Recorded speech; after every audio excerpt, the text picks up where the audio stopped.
तशरीफ लियाते ने प्रोफैसर रियाज अहमद कादरी।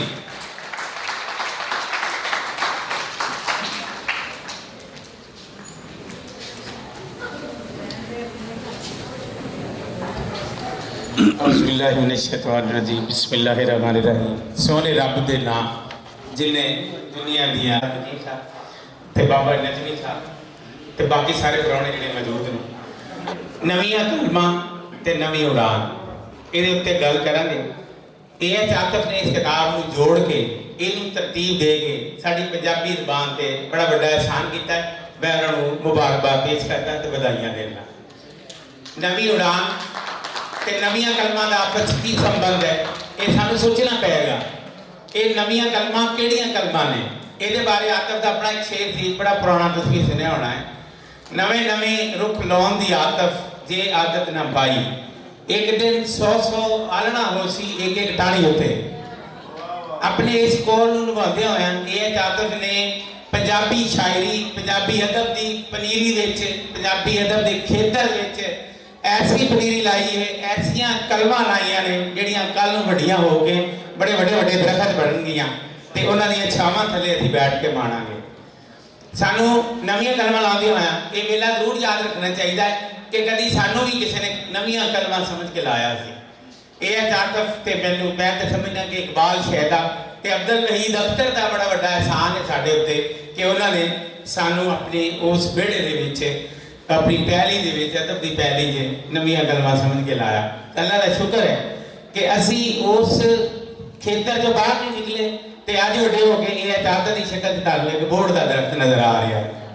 मैं तुहानूं ये भी दसना चाहना कि नवीं कलमां लाना बहुत आसान है। उन्होंने देखभाल करना उन्होंने निगरानी करना उन्होंने वड्डियां होंदियां देखना ये सब तो औखा काम है। साढ़े देश लखां नहीं करोड़ों के हिसाब नाल नवे पौधे लग जाते हैं लेकिन उन्होंने चंद 100 ही दरखत बढ़ के सामने आते हैं। पंजाबी जबान जिन्होंने जरूरत है इस गल की कि साडियां मावां ही अपने बच्चों को सिखाण।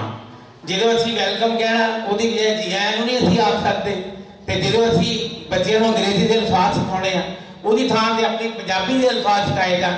मैं बहुत दफा भी पहले भी कहा कि सानू असीं पंजाबी तां बोलते पे हैं कि साडियां मावां ने सानू पंजाबी में लोरियां दित्तियां होईयां ने। सानू दुध पियाउंदे होए पंजाबी दीयां गल्लां सानू सुनाईयां होईयां ने जिहड़ियां साडे कन्नां दे विच रच बस गईयां ने। ते अज साडे तो जे पंजाबी का कोई लफ्ज़ अदा हो रहा तो सिर्फ इस वजह तो कि असीं पंजाबी जबान अपनी मां के दुध वांगू चुंगी हुई है। तो जिन्ना चिर तक ये रवैया पूरे पंजाब का नहीं होएगा उन्ना चिर तक पंजाबी वध ते फुल नहीं सकती। ये जिहड़ी किताब है इसकी खूबी ये आ कि इहदे विच बहुत वड्डे वड्डे मारूफ ते जाने पछाणे शायरां दियां नज़मां शामिल नहीं।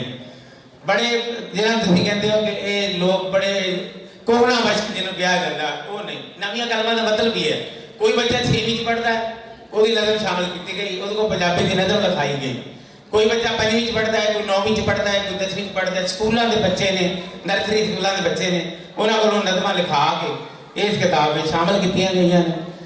तो हुण जे तुसीं बच्चियां दी तोतली ज़बान दे विचों तुसीं फलसफा लभदे फिरोगे या तुसीं लभोगे इहदे विच इहदा मंतक की नज़र आउंदा है तो मैं समझदा हां कि ये तुहाडे अपने पढ़ने वाले का ही कसूर नज़र आएगा। बच्चे तो तुहाडे सामने टुटे फुटे अल्फाज बोलणगे कोई तोतली ज़बान च गलबात करनगे तो पूरे लफ्ज़ां नूं सही तरह अदा भी नहीं कर सकणगे। तो एक ऐसा प्लेटफार्म नवीं कलमां ते उहदे नाल ही नवीं उड़ान दिता गया जिहदे तहत आने वाली पलक च असीं तवक्को कर सकते हैं कि शायद इदां दी होर भी कई किताबां आउण ते इन्हां नूं वेख के बाकी स्कूलों भी ये तहरीक उठ पवे कि साडियां भी नज़मां इदां ही किताबां की शक्ल च छपणियां चाहिए। तो पंजाबी भवन का यह बड़ा वड्डा कारनामा है। सुखी बाठ साहब ने इसनूं स्पॉन्सर किया तो अपनी निगरानी में छापिया।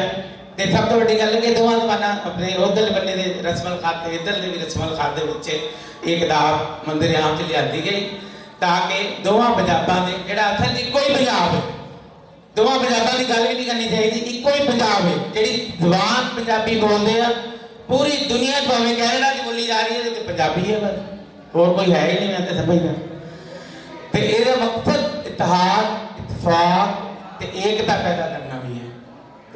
इस किताब की इशात से जिन्नी भी ज्यादा इन्होंने बधाई दी जाए जिन्नी मुबारकबाद दी जाए उन्नी घट है। अजान हो गई इतने मैं अपनी गल बहुत बहुत शुक्रिया बड़ी मेहरबानी। Thank you.